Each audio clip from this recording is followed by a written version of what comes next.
হাঁসের মাংস রান্না রেসিপি। হাঁস রান্না করে তোমরা অনেকেই খাও বা হাঁসের মাংস পছন্দ করো। আজকে আমার এই রেসিপি ফলো করে তোমরা একবার হলেও ট্রাই করবে, দেখবে কখনোই আর এই হাঁসের মাংস রান্নার রেসিপিটা ছাড়তে যাবে না। দুটো তেজপাতা, দারচিনি, সাদা এলাচ আর একটা কালো এলাচ এখানে দিয়ে দিলাম। এখানে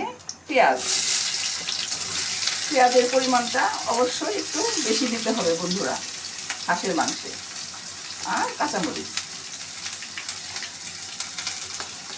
দুটো লবঙ্গ, 3-4টা গোলমরিচ।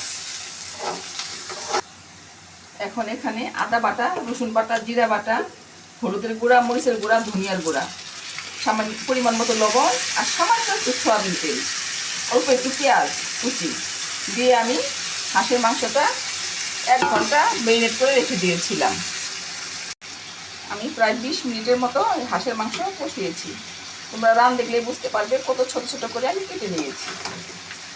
এখন একটু গরম পানি দিয়ে হাঁসটা রান্না করে দেব। অল্প অল্প করে আমি 2 থেকে 3 বার এই গরম পানি দিয়ে দিব।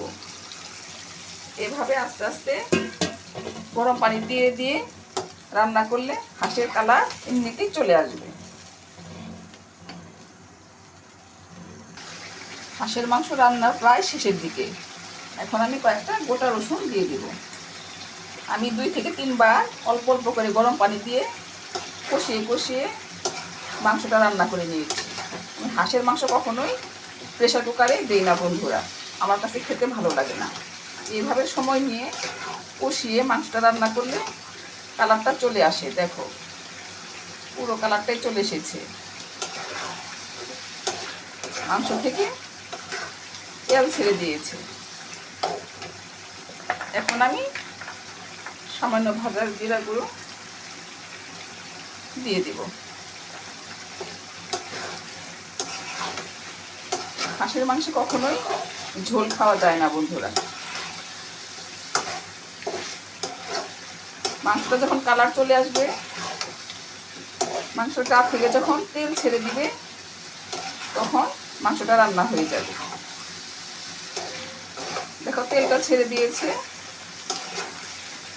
রান্নাটাও আমার হয়ে গিয়েছে।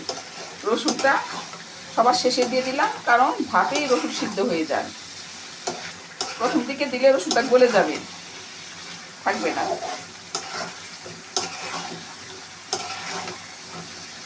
তৈরি হয়ে গেল আমার মজাদার হাঁস ভুনা।